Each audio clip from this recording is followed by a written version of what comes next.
मानिसहरू हेर दुनियाँका मानिसहरू हेर सामन्ती राजतन्त्रलाई चिहानमा गाड्ने यही ताकत हो। आँखा खोलेर हेर दुनियाँका सभ्यताहरू हेर समाजवादको उज्यालो भविष्य बोकेर अघि बढेको यो विशाल जनसागरलाई हेर। आज देशमाथि प्रश्न उठेको बेला, आज गणतन्त्रमाथि औँला खडाइएको बेला देशभक्तहरू चुपचाप कहाँ निदाउन सक्छन्? कृषिको अङ्गालोमा युवाहरू कहाँ मस्तसँग समय बिताउन सक्छन्? सक्दैनन् उनीहरू। र आज यहाँ जम्मा भएका छन्। समाजवादी मोर्चाको आयोजनामा हामी यो कार्यक्रममा छौँ र कार्यक्रमका आदरणीय अध्यक्षज्यू, समाजवादी मोर्चा सम्बद्ध सबै पार्टीका आदरणीय नेतागणहरू अनि तपाईँ जनसमुदाय जसले देशमा सङ्कट देख्नु भएको छ, जसले घर घरमा अप्ठ्यारो झेल्नु भएको छ र ती सबैको समाधान समाजवाद अनुभूत गर्नुभएको छ। यो कार्यक्रममा पाल्नुभएका यहाँहरू सबै पत्रकार साथीहरू सबैमा हामी समाजवादी यात्रामा लामबद्ध सबै संस्कृति कर्मीहरूको तर्फबाट स्वीकार्नुहोस् न्यानो अभिवादन। हाम्रो बलिदानमा आएको गणतन्त्रमाथि प्रश्न उठेको बेला हामी चुपचाप रहन सक्दैनौँ। समाजलाई, देशलाई, समयलाई फेरि पछाडितिर धकेल्ने पश्चगमनकारीहरूको आवाज हामी सुन्न सक्दैनौँ। हामीलाई चाहिन्छ खुला आकाश, हामीलाई चाहिन्छ सुनौलो भविष्य र हामीलाई चाहिन्छ समाजवाद। समाजवाद नै आजको सङ्कटको समाधान हो। समाजवाद नेपाली जनताको उज्यालो भविष्य बोकेर आउने हाम्रो आँगनीको बिहानीको सूर्योदय हो र समाजवाद हाम्रो जीवनको खुसी हो। आउनुहोस् समाजवादको त्यो यात्रामा एकताबद्ध भएर अगाडि बढौँ र नेपालको जनवादी आन्दोलनका एकजना वरिष्ठ कलाकार मणि थापाले लेख्नुभएको गीत ओ गणतन्त्र, हामी लडेका थियौँ तिम्रो निम्ति, हामी शहीद भएका थियौँ तिम्रो निम्ति र हामी अझै लड्न तयार छौँ तिम्रो निम्ति।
नेपाली क्रान्तिको कार्यदिशा विकास गरेर त्यसको नेतृत्व व्यावहारिक दृष्टिले गर्न 10 वर्षको जनयुद्धको सुरुवात गर्ने जनयुद्धका नेता गणतन्त्र नेपालका संस्थापक र नायक र नेपालको क्रान्तिकारी आन्दोलन र नेपालको राष्ट्रिय आन्दोलनका शीर्ष नेतृत्व नेपाल कम्युनिस्ट पार्टी माओवादी केन्द्रका अध्यक्ष तथा पूर्व प्रधानमन्त्री कमरेड प्रचण्डलाई आफ्नो सारगर्मी र महत्त्वपूर्ण मन्तव्यको निम्ति मञ्चमा निम्त्याउँदछु। आउँदै हुनुहुन्छ कमरेड प्रचण्ड।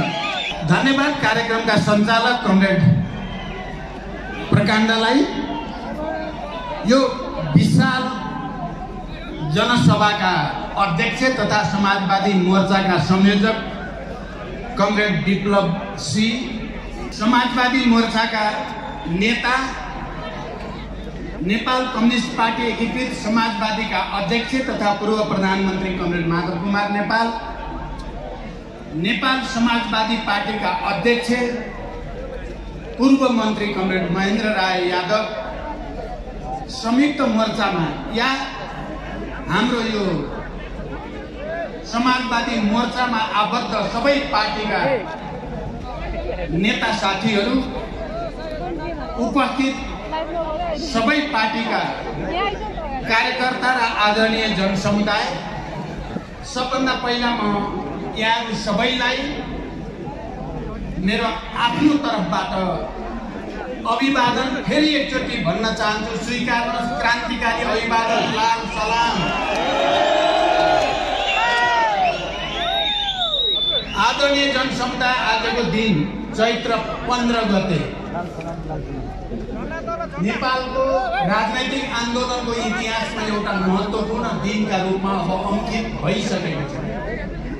एकातिर गणतन्त्रवादीहरूको विरोध प्रदर्शन र सभा, अर्कोतिर राजावादीहरूको प्रतिगामी सभा एकै दिन पारियो। आजको दिन सबभन्दा पहिला गणतन्त्रवादी मोर्चाको हैसियतले हाम्रो समाजवादी मोर्चाबाट चैत्र 15 गते काठमाडौँमा प्रदर्शन गर्ने र सभा गर्ने घोषणा गरिएको थियो र हामीले घोषणा गरिसकेपछि राजावादीहरूले पनि आजकै दिन प्रदर्शन र सभा राख्ने घोषणा गरे। त्यसबाट उनीहरू कहीँ न कहीँ वातावरणलाई थमिल्याउन चाहने, उत्तेजित पार्न चाहने, आतंकित पार्न चाहने मनसायता देखिएकै थियो। तर आज मैले यहाँ बोल्दै गर्दा मैले सेक्युरिटीसँग लगातार बुझिरहेको छु। 12 वर्ष ढुङ्ग्रामा हाले पनि कुकुरको पुच्छर बाङ्गै भने जस्तो त्यहाँको मण्डलले अराजकताको पराकाष्ठा भएको छ। तीन कुनै अहिले मण्डलले अराजकताको सबै प्रतिगामी निरङ्कुशतावादीहरूको एउटा प्रतीक जस्तो बनेर देखिएको छ। त्यहाँ घरमा आगो लगाएका छन् मण्डलेहरूले। त्यहाँ पुलिसमाथि ढुङ्गा प्रहार गरेका छन् मण्डलेहरूले। उनीहरूले चाहेका छन् के एकजना मान्छे मरुन् र देशभरि आतंक फैलियोस् भन्ने चाहेका छन्। त्यो राजावादीहरूको चरित्र हो। हामी यहाँ आदरणीय जनसमुदाय 50,000 लाखको वरिपरि हामी यहाँ जम्मा छौँ। तर बडो शिष्ट, बडो संयमित, बडो अनुशासित र आफ्नो उद्देश्यप्रति समर्पित नागरिकहरूको एउटा विशाल सेना यहाँ खडा छ। त्यसकारण तुलना गर्नुहोस् गणतन्त्रवादीहरूको चरित्र, राजावादी मण्डलेहरूको चरित्र। आजै चैत्र 15 गते सम्पूर्ण नेपाली जनताले देख्ने गरी, सम्पूर्ण नेपाली जनताले बुझ्ने गरी काठमाडौँमा प्रदर्शित भयो। म उनीहरूलाई चुनौतीको साथ फेरि एकचोटि भन्न चाहन्छु, नेपाली जनताको र नेपालका राजनीतिक दलहरूको उदारतालाई कमजोरी ठानेर इतिहासलाई पछाडि फर्काउने दुस्साहस नगरियोस्। मैले ज्ञानेन्द्र शाहलाई मधेसमा अभियानमा अगाडि बढ्दै गर्दा भनेको थिएँ, विगतमा उनले धेरै गल्ती गरे र त्यो गल्तीको परिणाम उनले भोगिरहेकै छन्।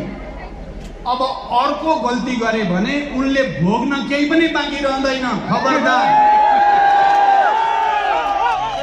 नेपाली जनता नेपाली जनताका पनि सबभन्दा सामन्ती निरङ्कुशताबाट अत्याचारमा पिसिएका, शोषण र दमनको मार खेपेर त्यसको प्रतिरोध गर्ने क्रान्तिकारी युद्धमा होमिएका नेपाली जनता, नेपालका तमाम दलितहरू, नेपालका तमाम महिला, श्रमजीवी महिलाहरू, मधेसीहरू, आदिवासी जनजातिहरू, मुस्लिमहरू, थारूहरू, मजदुरहरू, किसानहरू जसरी युद्ध र आन्दोलनको भट्टीबाट खारिएर निरङ्कुश तन्त्रमाथि धावा बोलेर त्यसमाथि विजयको झन्डा गाडेर अगाडि बढेको नेपाली जनता पछि फर्किने छैन। सामन्ती निरङ्कुशतावादीहरूका दिवा स्वप्नहरूलाई चकनाचुर पारेर अझ अगाडि बढ्नेछ भन्ने विश्वास म व्यक्त गर्न चाहन्छु। मैले यो विश्वास व्यक्त गर्दै गर्दा हिजो जनयुद्धको नेतृत्वको हैसियतले, शान्ति सम्झौताको हस्ताक्षरकर्ताको हैसियतले, सङ्घीय लोकतान्त्रिक गणतन्त्र घोषणाको एउटा नेताको हैसियतले, संविधान निर्माणको एउटा नेताको हैसियतले म आदरणीय जनसमुदायलाई यो मञ्चबाट, यहाँ उपस्थित जनसमुदाय र देशभरिका जनतालाई पनि भन्न चाहन्छु कि समस्या हामीले कहीँ न कहीँ विगतमा केही त्रुटि गरेको हुनाले पनि पैदा भएका छन्। म पुरै इमान्दारीका साथ समाजवादी मोर्चाको तर्फबाट र मेरो तर्फबाट पनि तपाईहरुसँग गम्भीर आत्मसमीक्षा पनि गर्न चाहन्छु। सायद हामी गणतन्त्रवादीहरूले जनताका आशा अपेक्षा अनुसार काम गर्न नसकेकै कारण इतिहासको कूडा कर्कटमा मिल्काइएका तत्त्वहरू पनि टाउको उठाउने दुस्साहस गर्न पाए। त्यसकारण अरूलाई गाली गर्नुभन्दा पहिला म सम्पूर्ण जनसमुदायसँग गणतन्त्रवादी नेताको हैसियतले पहिला आत्मआलोचना गर्न चाहन्छु, आत्मसमीक्षा गर्न चाहन्छु र हामी ती गल्तीबाट शिक्षा लिएर फेरि एकचोटि जनताका पक्षमा, मजदुर किसानका पक्षमा, उत्पीडित वर्ग, जाति, क्षेत्र, लिङ्ग, समुदायको पक्षमा, सम्पूर्ण शहीद परिवार, बेपत्ता योद्धा परिवार, शहीदका सपना, बेपत्ता योद्धाका सपना, घाइते अपङ्गका सपना, सम्पूर्ण नेपाली जनताका सपना पूरा गर्न अर्को एउटा नयाँ क्रान्तिको नेतृत्व गर्न हामी तयार भएको घोषणा म गर्न चाहन्छु। आफ्ना कमजोरीहरू सच्याउँदै वर्गतिर फर्कने, आफ्नो विचार र राजनीतिक मुद्दातिर फर्कने। मैले यो कुरा यो मञ्चबाट औपचारिकताका लागि भनिराखेको छैन। तपाईहरुले देख्नु भएको छ, हामीले तराई मधेसमा हुलाकी मार्ग केन्द्रित अभियान भन्दै त्यहाँका सबै उत्पीडित वर्ग, जाति, क्षेत्र, समुदाय सबैसँग आत्मसमीक्षा सहित हामी तपाईहरुसँग जोडिन्छौं भन्दै हिँडेको यथार्थ सहित र समाजवादी मोर्चामा हामीले गरिरहेको छलफल समेतका आधारमा म भनिरहेको छु, हामी आफ्ना कमजोरी सच्याएर गणतन्त्रलाई अझ राम्रो गणतन्त्रमा, यो लोकतान्त्रिक गणतन्त्रलाई समाजवादी गणतन्त्रमा, अहिलेको समावेशी समानुपातिक प्रतिनिधित्व प्रणालीलाई अझ व्यापक, अझ पूर्ण रूप दिने प्रक्रियामा हामी एउटा नयाँ आन्दोलनको, एउटा नयाँ क्रान्तिको नेतृत्वद्वारा अहिलेका समस्याहरू, अहिले देखिएका अन्यलहरूको समाधान गर्न चाहन्छौँ। र मैले आफ्नो पार्टीभित्र, समाजवादी मोर्चाभित्र छलफल गर्दा र जनसमुदायको बीचमा पनि मैले भनेको छु, एउटा अर्को क्रान्ति हामीले हिजो जनयुद्ध र जनआन्दोलनको माध्यमबाट सामन्ती निरङ्कुश तन्त्रको ढाड त भाँचेकै हो, त्यसलाई इतिहासको कूडा कर्कटमा फालेकै हो, तर हामीले एउटा चिज गर्न बाँकी थियो। किनकि आजको युग 20औं शताब्दी र 21औं शताब्दीको आजको युगमा आदरणीय जनसमुदाय सामन्ती निरङ्कुश तन्त्र समूल रूपले त्यति बेलासम्म नष्ट हुन सक्दैन जबसम्म क्रान्तिले दलाल र नोकरशाही पुँजीवादलाई पनि सँगसँगै गाड्न सक्दैन तबसम्म देश मुक्त हुन सक्दैन। हामीले सामन्ती निरङ्कुश तन्त्रलाई त पछाडेकै हो नेपाली जनताले, तर यो देशमा दलाल पुँजीवाद, नोकरशाही पुँजीवाद, जो वैदेशिक प्रतिक्रियावाद र साम्राज्यवादसँग हजार किसिमले जोडिएको हुन्छ आजको युगमा, त्यो दलाल पुँजीवादको साइनो, त्यसको घाँटी सामन्ती निरङ्कुशतावादीहरूसँग पनि जोडिएको हुन्छ। तपाईँ हामीले अहिले हेर्यो भने व्याख्या गर्ने समय छैन। तपाईँ चाहे संयुक्त राज्य अमेरिकाको अहिलेको चुनाव र त्यसको परिणाम हेर्नुहोस्, या युरोपमा भएका थुप्रै देशका चुनाव र परिणाम हेर्नुहोस्, या अन्यत्र हेर्नुहोस्, हिजोको तथाकथित उदार पुँजीवाद भन्नेहरू अहिले अन्धराष्ट्रवादतिर र एकदम सङ्कीर्ण निरङ्कुश तन्त्रतिर जाने ट्रेन विश्वभरि देखा परेको छ र नेपालका सामन्ती तत्त्वहरू पनि तिनै अन्तर्राष्ट्रिय प्रतिक्रियावादसँग घाँटी जोडेर तिनीहरूको सहयोग लिएर नेपाली जनताका विरुद्ध, नेपालको लोकतान्त्रिक आन्दोलनका विरुद्ध दलालहरूलाई, नोकरशाहहरूलाई पक्ष पोषण गर्ने र यो देशलाई पनि एउटा अन्धराष्ट्रवादी, अतिवादी देशमा बदल्ने दुस्साहस गर्दैछन्। त्यसकारण आदरणीय जनसमुदाय एउटा अर्को आन्दोलन, सामन्ती निरङ्कुशतालाई सम्पूर्ण रूपले परास्त गर्नको लागि दलाल पुँजीवादलाई परास्त गर्न जरुरी छ। मलाई लामो व्याख्या गर्ने, सैद्धान्तिक व्याख्या गर्ने समय छैन, सायद यो मञ्च त्यसको लागि पनि होइन। म यति भन्न चाहन्छु, हामी गणतन्त्रवादीले केही कमजोरी गरेको हुनाले दलालहरूले पनि, नोकरशाहहरूले पनि र बिचौलियाहरूले पनि थुप्रै लाभ लिने अवसर प्राप्त गरे। यो निष्कर्ष सहित मैले र हामी सहभागी दलहरू सरकारको नेतृत्व पछिल्लो पटक गर्दै गर्दा भ्रष्टाचारका विरुद्ध सुशासनका पक्षमा एउटा लडाईँ छेडेकै हो। हामीले सामाजिक विभेदका विरुद्ध सामाजिक न्यायका पक्षमा, यो देशका सबै उत्पीडित वर्ग समुदायका पक्षमा, चाहे त्यो मिटर ब्याजको कुरा होस्, चाहे त्यो नागरिकताको समस्याको कुरा होस्, चाहे त्यो सामाजिक सुरक्षासँग सम्बन्धित कुरा होस्, हामीले केही रिकर्ड बनाउन खोजेकै हो। सबभन्दा ठुलो कुरो भ्रष्टाचारका विरुद्ध हामीले एउटा अभियान चलायौँ जसले दलालहरूको स्वार्थमा प्रहार गर्यो।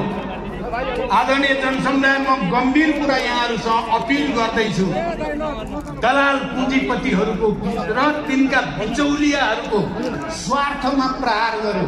तिनीहरूको सेटिङ, रातारात अरबौँ कमाउने खेल मैले 3 चोटि प्रधानमन्त्री हुँदा जो देखेँ, यो खेल भत्काउनै पर्छ भन्ने सङ्कल्प सहित यो षड्यन्त्र र यो सेटिङ 2-4 जनाले नेपाली जनताको रगत पसिना चुसेर अरबौँ रातारात कमाउने सेटिङवाला खेल, म एउटा कम्युनिस्ट नेता हुनुको नाताले, गणतन्त्रवादी नेता हुनुको नाताले, हजारौं शहीदहरू हाम्रो नेतृत्व अन्तर्गत बलिदान गरेको र त्यसको जिम्मेवारी भएको नाताले पनि मैले र हाम्रो पार्टीले, हाम्रो सरकारले यो पटक भ्रष्टाचारीका विरुद्ध, चाहे त्यो राजनीतिक दलसँग सम्बन्धित भ्रष्टाचारी होस्, चाहे त्यो कर्मचारी तन्त्रभित्रको भ्रष्टाचारी होस्, चाहे त्यो भूमाफिया होस्, राज्यको र जनताको सम्पत्ति व्यक्तिका नाममा गरेर करोडौं अरबौं कमाउनेहरू हुन्, चाहे ती बिचौलिया हुन्, त्यो सेटिङ भत्काउन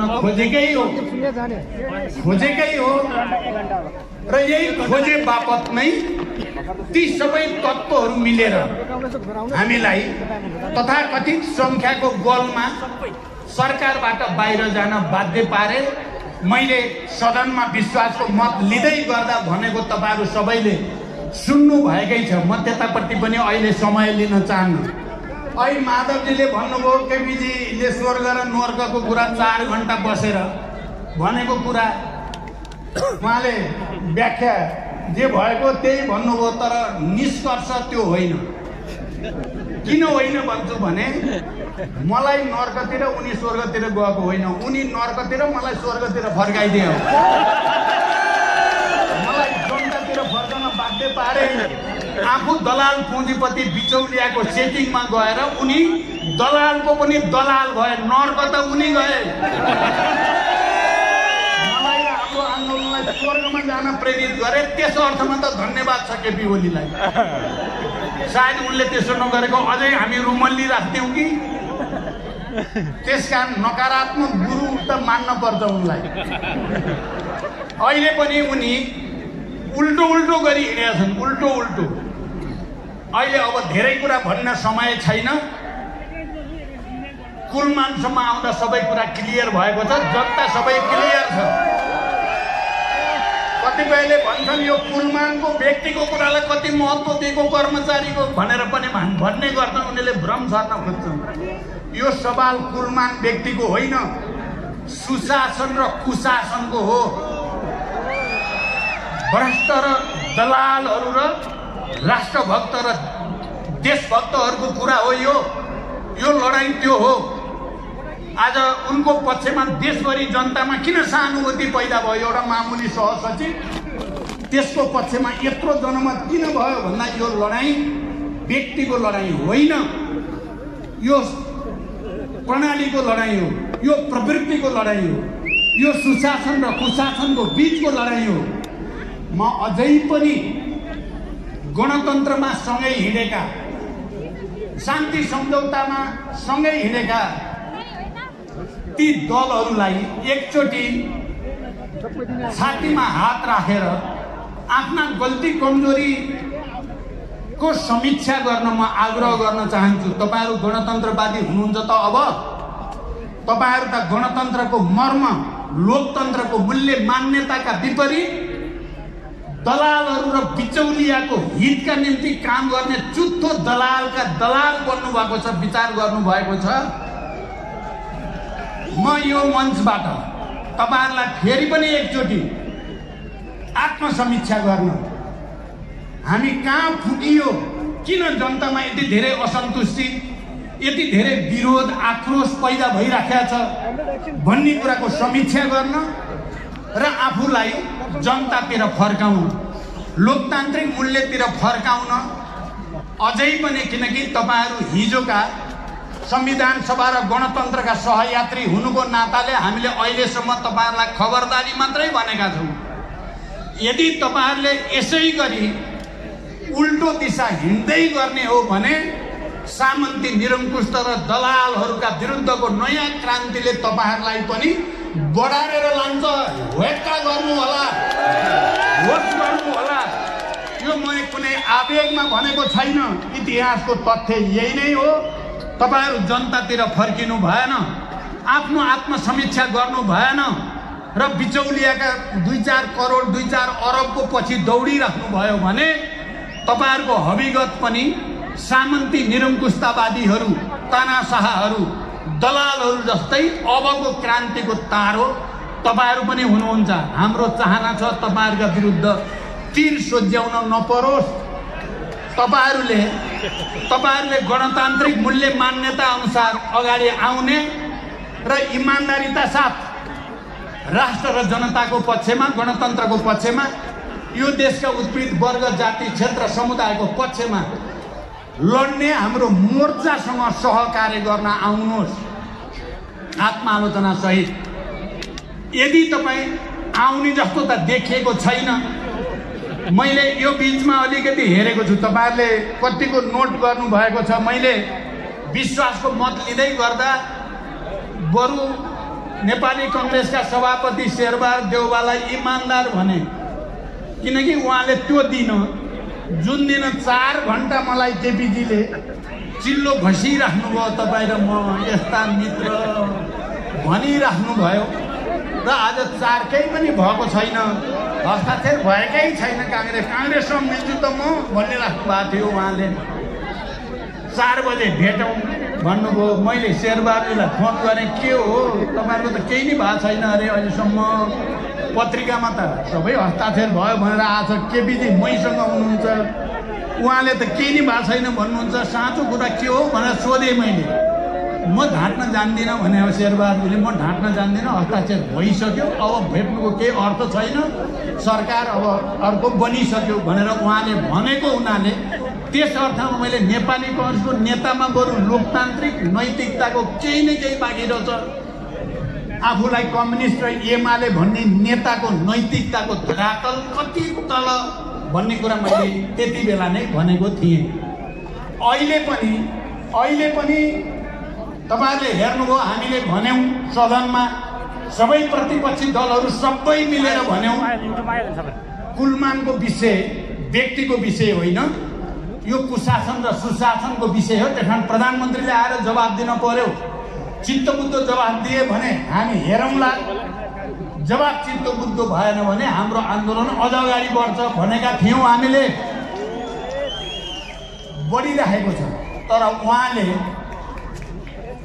लोकतन्त्रको र यो अहिलेको संविधानको मर्म अनुसार प्रधानमन्त्री जवाबदेही हुनुपर्ने सदनप्रति हो, प्रतिनिधि सभाप्रति जवाबदेही हुनुपर्ने ठाउँमा त्यहाँ चाहिँ म जान्न, त्यहाँ म जवाब दिन्न, म जाँदै जान्न भएर बाहिर पब्लिकली भनेपछि उहाँमा लोकतन्त्रको, संविधानवादको या यो प्रवृत्ति केही पनि छैन भन्ने कुरा प्रष्ट भयो र हामीले भन्यौँ यदि उहाँले आएर जवाब दिने होइन भने हाम्रो आन्दोलन अझ अगाडि बढ्दै जान्छ, छोडिँदैन भनेर हामीले भनेका थियौँ।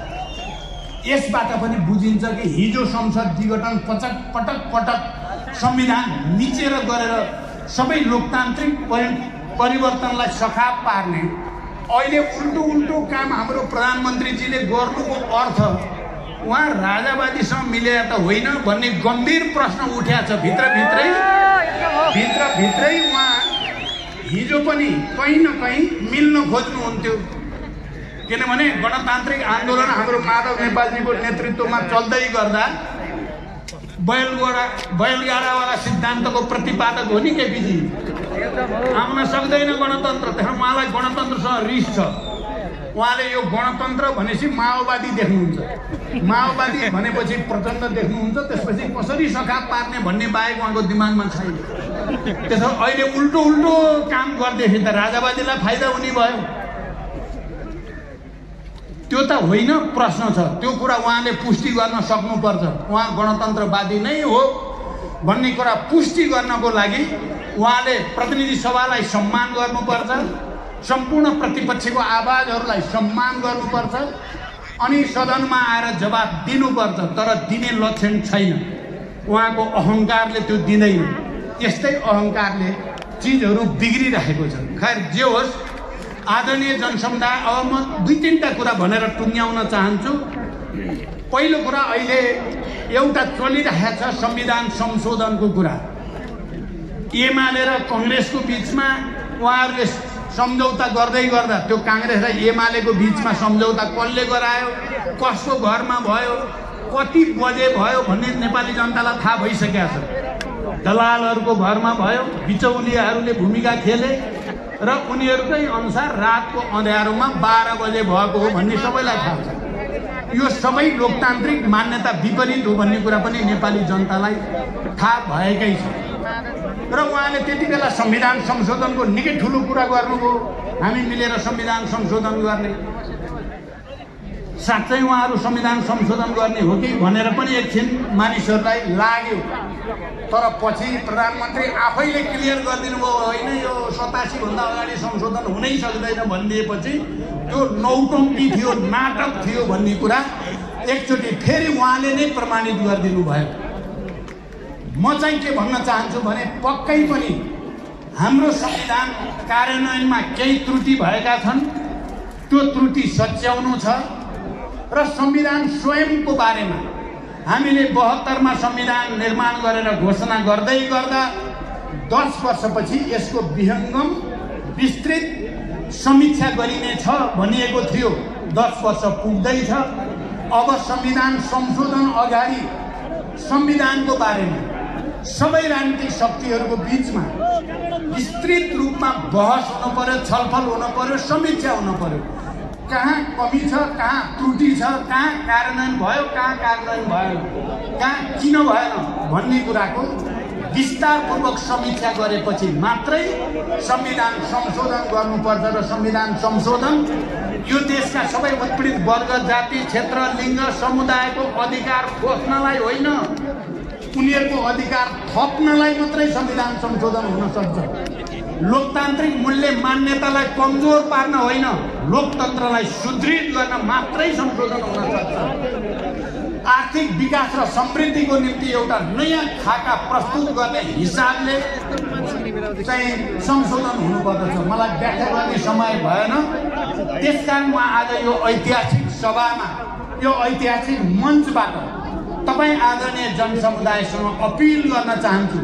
हामी हाम्रो कमजोरी पनि सच्याउन चाहन्छौँ, संविधानमा भएका कमी कमजोरी पनि सच्याउन चाहन्छौँ र यो देशमा सार्वभौम भइसकेका, रैतीबाट नागरिक भएका र सार्वभौम अधिकार सम्पन्न भएका नेपाली जनतालाई रैती बनाउने कुनै पनि दुस्साहस सफल हुने छैन, सफल हुन दिइने छैन, सफल हुन दिइने छैन।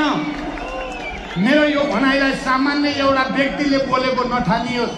यो एउटा आन्दोलन हो, ती हजारौं शहीदहरूको सपना हो, यो हजारौं बेपत्ता योद्धाहरूको सपना हो। त्यसकारण त मैले भनेको छु, म 70+ भए पनि एउटा अर्को क्रान्तिको नेतृत्व गरेर माथि जान चाहन्छु। म यो त्यत्तिकै भएको छैन। तपाईँ हेर्नुभयो भने बिहान 5 बजेदेखि बेलुका 11 बजेसम्म तराईमा, मधेसमा, जनताको घरमा, शहीदहरूको घरमा टोयलेट जस्तो उनीहरू ठुलै टोयलेटमा पनि हामी बस्यौँ। जे खान्छन् त्यही खाइयो, त्यत्तिकै गरिएको छैन। तानाशाहलाई याद रहोस्, त्यत्तिकै गरिएको छैन। एउटा अर्को क्रान्तिको तयारीको लागि नेपाली जनतालाई, जनतासँग सिक्न मैले भन्ने गरेको थिएँ। हामी काङ्ग्रेस र एमालेसँग अलि बढी समीकरण गर्दा अलिअलि काङ्ग्रेसको रोग, अलिअलि एमालेको रोग सर्यो। यो रोगको उपचार कहाँ गएर गर्ने? अब वीर अस्पतालमा गएर त यो उपचार हुनेवाला छैन, टिचिङमा पनि हुँदैन। यो उपचार गर्ने भनेको जनताको घरमा गएर मात्रै उपचार हुन सक्छ भनेर हामीले सोचे सम्झेर जनताको घरमा फर्किएको। यत्रो ठुलो आन्दोलनको नेतृत्व गरेका हामी पार्टी र नेताहरू हेरी तानाशाहहरूलाई, निरङ्कुशहरूलाई, अब मैले अस्ति प्रयोग गरेको भाषा त आज प्रयोग गर्दिनँ, आजै चाहिँ फेरि प्रयोग गरौँला। तर यो देशलाई 240 वर्षमा एउटा संसारको सबभन्दा भ्रष्ट, कङ्गाल, गरिब देश बनाउनेहरूलाई नेपाली जनताले छुट दिने छैन, हामी छुट दिने छैनौँ। हामी भित्र लागेको धुलो मैलो टकटक्याएर फेरि जनतामा गएर जनताको विशाल शक्ति निर्माण गर्नेछौँ। हामी आज मण्डलेहरूले 3 कुनेमा प्रदर्शन गरेको मण्डले गुण्डागर्दीलाई छुट दिने छैनौँ। उनीहरूले जनताको घरमा आगो लगाएका छन्, उनीहरू अरू आगजनी गर्न खोज्दैछन्। उनीहरूले चाहेका छन् 2-4 जना आफ्नै मान्छे मरे नि मरुन् बरु, तर यहाँ आतंक र अराजकता होस्, त्यसलाई छुट दिन सकिँदैन। त्यसकारण पुरै गम्भीरताको साथ, इमान्दारिताको साथ हामी अब सामन्ती अवशेष, दलाल नोकरशाहका विरुद्ध एकैचोटि एउटा नयाँ क्रान्तिको तयारी, एउटा नयाँ आन्दोलनको तयारी हामीले गर्नु नै छ। हामी समाजवादी मोर्चा यसको निम्ति सम्पूर्ण रूपले समर्पित भएर अगाडि बढ्ने सङ्कल्प गरेका छौँ। तपाईहरुले 4 जना नेताको कुरा सुन्नुभयो। हामी सबैको मूल कुरा एउटै छ। तर मैले भन्नुपर्दा, मैले माओवादी जनयुद्धको कमान्डरको हैसियतले पनि मैले अब फेरि अर्को युद्धको आवश्यकता त अहिले देखेको छैन। शान्तिपूर्ण क्रान्ति आवश्यक छ। ईदको जवाब पत्थरले दिने गरी उनीहरूले 1000 जुटाउँछन् भने हामी 10,000, उनीहरू 10,000 जुटाउँछन् भने हामी 1 लाख, उनीहरू 1 लाख जुटाउँछन् भने हामी 10 लाख, उनीहरू 10 लाखको कुरा गर्छन् भने हामी 1 करोड ल्याएर तिनको जवाब दिन्छौँ। सडकबाटै जवाब दिन्छौँ। म आदरणीय जनसमुदाय, हामीले नेपालको अर्थतन्त्रको दृष्टिकोणले पनि हामीले आत्मनिर्भर राष्ट्रिय अर्थतन्त्र तलैबाट बनाउनु छ। स्थानीय तहदेखि नै कृषिमा, पर्यटनमा, उद्योगमा, शिक्षामा, स्वास्थ्यमा, रोजगारीमा आत्मनिर्भरताको एउटा नयाँ बाटो हामी हिँड्नु छ। आदरणीय जनसमुदाय, आज म त्यो सङ्कल्प पनि तपाईँहरूको अगाडि राख्न चाहन्छु। स्थानीय तहबाट समाजवादी अर्थतन्त्रको भ्रूण रोपिनेछ, आत्मनिर्भर स्वतन्त्र राष्ट्रिय अर्थतन्त्र बनाइनेछ, विदेशीको दलाली र गुलामी गरेर भिख माग्ने प्रणालीलाई त्यसका विरुद्ध लडिनेछ। यो अपिल पनि म गर्न चाहन्छु आदरणीय जनसमुदाय। त्यसकारण हामी सबैले एकताबद्ध भएर एकचोटि फेरि एउटा नयाँ सङ्कल्प गर्न जरुरी छ। त्यही सङ्कल्पको निम्ति तपाईँहरू सबैसँग विशेष अपिल गर्दै म बिदा हुन्छु। धन्यवाद। अभिवादन। लाल सलाम।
भएको छ। यसको निम्ति सबै नेता, त्यसपछि कार्यकर्ता र आदरणीय तपाईँहरू सबै जनसमुदायलाई आभारसहित विशेष धन्यवाद व्यक्त गर्दै यो कार्यक्रमको सफलताको निम्ति योगदान गर्ने सबैलाई विशेष धन्यवाद दिँदै यो ऐतिहासिक र भव्य जनसभालाई अध्यक्ष कमरेडको अनुमतिले यही समापन भएको घोषणा गर्दछु। धन्यवाद। लाल सलाम। समाजवादी मोर्चा नेपाल जिन्दाबाद। समाजवादी मोर्चा नेपाल जिन्दाबाद। समाजवादी क्रान्ति जिन्दाबाद। प्रतिगामी षड्यन्त्र मुर्दाबाद। प्रतिगामी षड्यन्त्र मुर्दाबाद। गणतन्त्र नेपाल जिन्दाबाद। गणतन्त्र नेपाल जिन्दाबाद। राष्ट्रिय स्वाधीनताको रक्षा गरौँ। राष्ट्रिय स्वाधीनताको रक्षा गरौँ। भ्रष्टाचारीलाई कारबाही गर। भ्रष्टाचारीलाई कारबाही गर।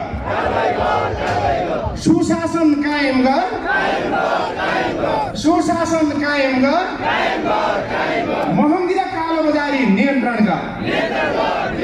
महँगी र कालोबजारी नियन्त्रण गर। सहकारी लघुवित्त र मिटर ब्याजीको समस्या समाधान गर। सहकारी लघुवित्त र मिटर ब्याजीको समस्या समाधान गर। चर्को ब्याज नियन्त्रण गर। चर्को ब्याज नियन्त्रण गर। बेरोजगारी समस्या समाधान गर। बेरोजगारी समस्या समाधान गर।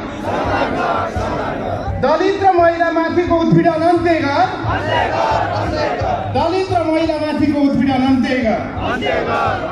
शिक्षकहरूको समस्या समाधान गर। शिक्षकहरूको समस्या समाधान गर। वीर शहीद लाल सलाम। वीर शहीद लाल सलाम। गणतन्त्र नेपाल जिन्दाबाद। सबै कमरेडहरूलाई धन्यवाद।